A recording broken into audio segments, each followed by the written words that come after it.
Perspectives on torture. Oh, my child, my precious child, my most beautiful one. How I lament Eden's gift to you, with its divinely tied bow that your will has undone. But because I want to make you into my righteous son, I will not press to your forehead love's obliterating gun. I formed you and knit you in your mother's great womb, then I locked you up into that material jumpsuit, a temporal, spiritually confining cocoon.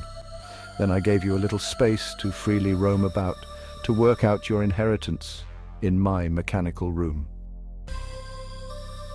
I know you might feel kidnapped, or like it is your inheritance that you rue, but the line between my perfect love and my perfect justice, your free will, can never skew.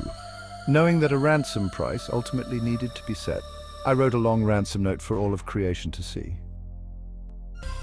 I knew that my tome's glory-bound conditions could never be met without you finding this escape room's sealed-off passage, the way to the truth of the life-giving key. The pathetic, weak nemesis of my gift, he pounds at this hostage-holding, chained and barred door, offering up trades to you for his unglorious entrance of baubles, great power, great riches and whores. But you, in spite, ladened blindfold, cloying at fruit foisted onto thee, stumbled about the room recklessly, looking to uncover some perverse kind of key. Mutating vestiges of me that your own mind found quite queer, ye, with a lame attempt to make me, by your little hand, disappear. So, after I plunged your perverted giant head underwater to try to make you come clean, knowing that when you emerged to catch your breath, and even under the prism of a promising gleam, I knew that your babbling mantras and negotiations would still be obscene. Even after my infectious blessings poured through the vents and filled the prison room's air, with a boundless tally of stars promised from your seed to share, and you being a favored and stiff-necked wandering brisk air. You lived it, you breathed it, but you still couldn't fare, so your own stubborn free will tied you down to that chair.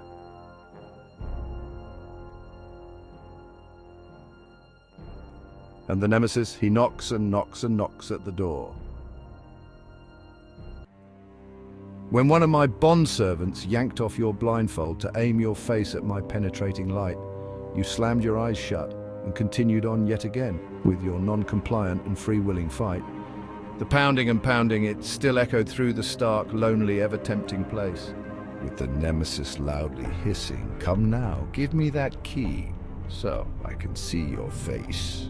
Remember that fruit that I gave to thee?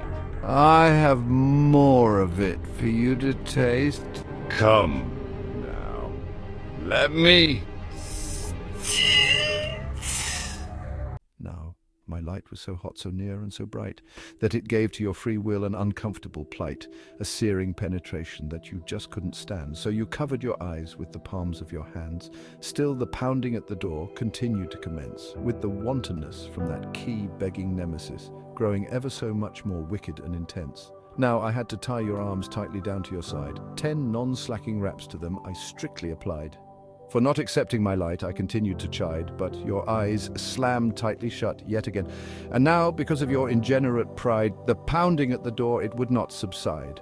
Then I sent one last servant back into the room. Prepare yourself, you unrepentant one, who refuses to see the light.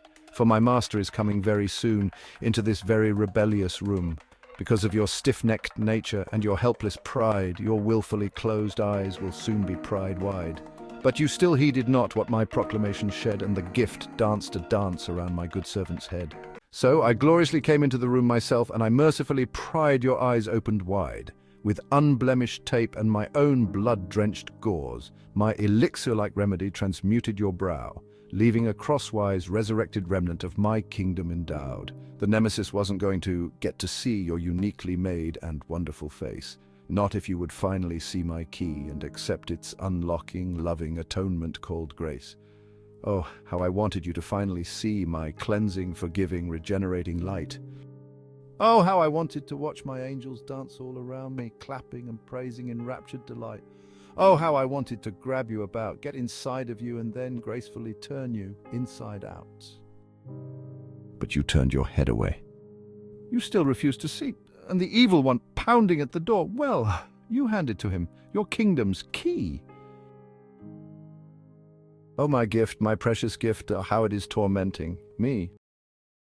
I must point out here that although this story is all metaphor, one that I think works both on a personal level and a corporate mankind level, it is not saying that God in any real way tortures us, though some atheist types might beg to differ. They seem to miss the total irony in their way of thinking. Truthfully, this kind of idea was the original seed planted in my brain, to show how God doesn't torture us, but He is tortured in essence, or at least to our own temporal human understanding, by our own God-given right to freely accept or reject His love and grace. That was the impetus behind this rite. I took great care to include allusions, mostly in chronological order as played out in the Bible, to all of God's major covenantal promises to mankind in this rite, also paying special attention to the prisoner's eyes, his hands, and their relationship to the light may be helpful in wholly appreciating my continually being crafted and honed labor of love.